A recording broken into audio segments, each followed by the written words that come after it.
We're going to have a look at the kind of pattern option here, but we're going to look at it more with melodic sounds rather than drums.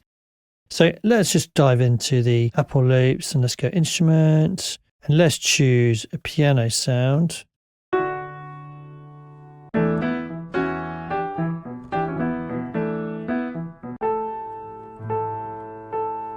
going to change my key to B minor and let's bring this in. Okay, so now we should be working in the key of B minor. Now, going back to the pattern here, what we can do is, if we click on this little option here, we can actually set pattern key where it's already set for us because it's registered the fact we're in the key of B minor. And we can use scale quantize. So let's say we did the minor pentatonic. Okay, so now it's locked these notes. So everything we're going to be playing is going to be in the minor pentatonic scale, which is going to make it quite easy for us to play things that are going to be in key. So let's just grab an instrument. Let's try vintage keys and we'll go electric piano. So we got something to control. Let's just grab some drums quickly. Okay, let's take that one.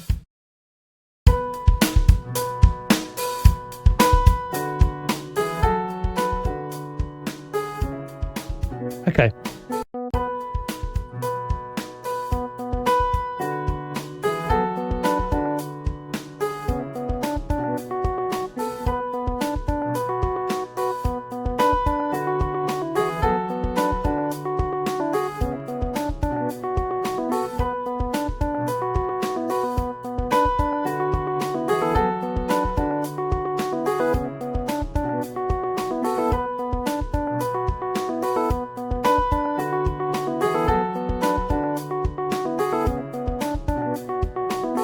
So you can hear that we've now kind of managed to add in something which is playing in the key of B minor pentatonic, which is just a great scale for adding in melodies that work within the B minor scale.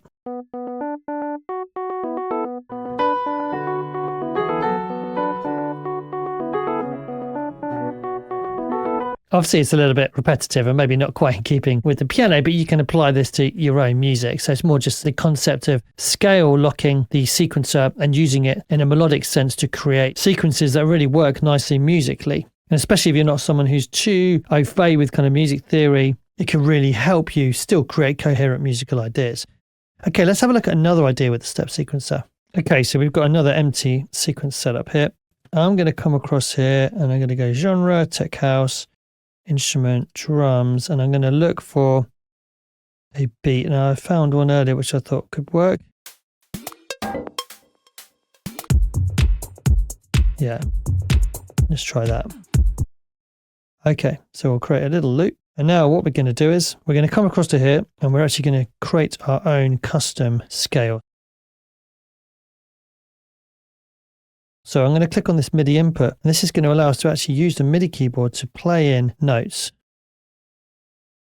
Okay, so I played in a series of notes, and let's actually choose a sound. So if we go sequence elements, let's try fat analog. Okay, just switching this off again. So these are the notes I chose.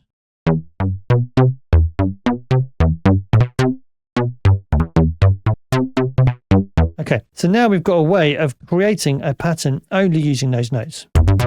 So we take this off and let's actually turn this down. And what I might do is actually just take this down an octave as well.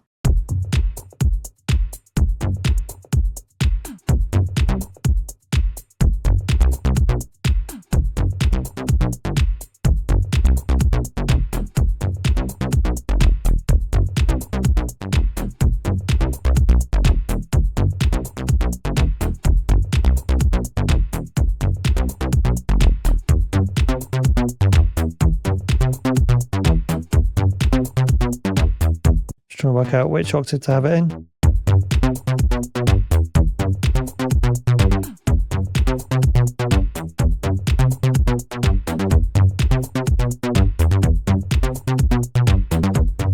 Okay, so we've created a little pattern there, which sounds cool.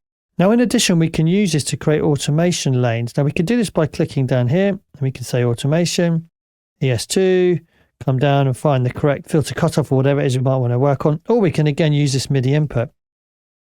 So if I move, say, the filter cutoff here, you can see it automatically works out. That's what I want to use. Now make sure you switch it off again, otherwise anything you press is going to be added in there. Now, if we kind of move across, this is basically enabling each step here to have automation applied to it. And then what we can do is we can go through and manually affect the filter cutoff here.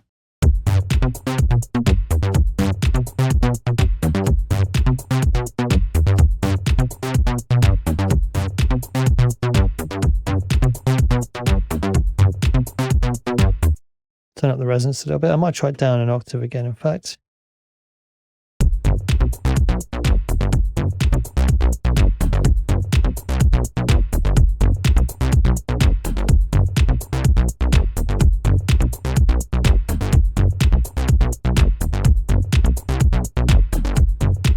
Okay, so what else can we do in addition? Well, cutoff 2 is being affected by envelope 2. So let's switch on our MIDI input again.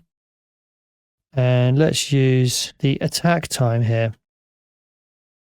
So you can see there's 2 separate attack times because it's via the velocity. So we'll do the minimum attack time. And then let's try this. Let's click and let's randomize the value.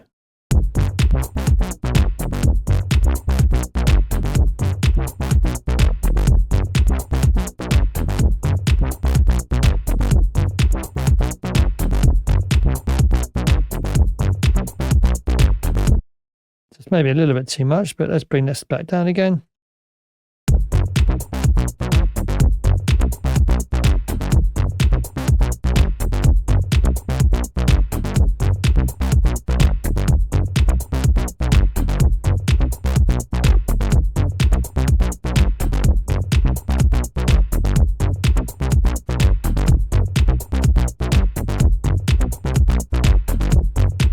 Okay, pretty cool.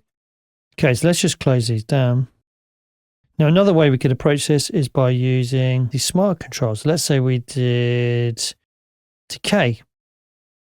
Okay, so let's switch it on. Now we can make some of the notes last a bit longer using the decay parameter. So let's increase this one. It's good when there's maybe some kind of space overlapping.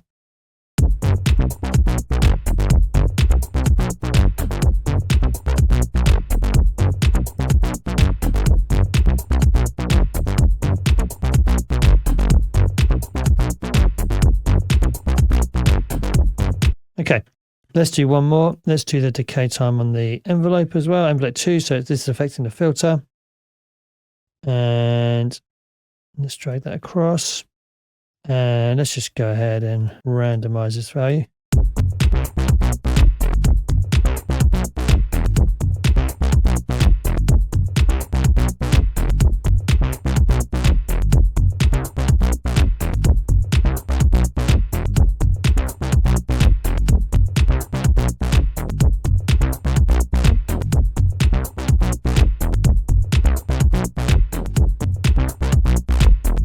Pretty cool. Let's bring in the third envelope. Actually, we'll leave that on to 0, so it's going to be an octave higher.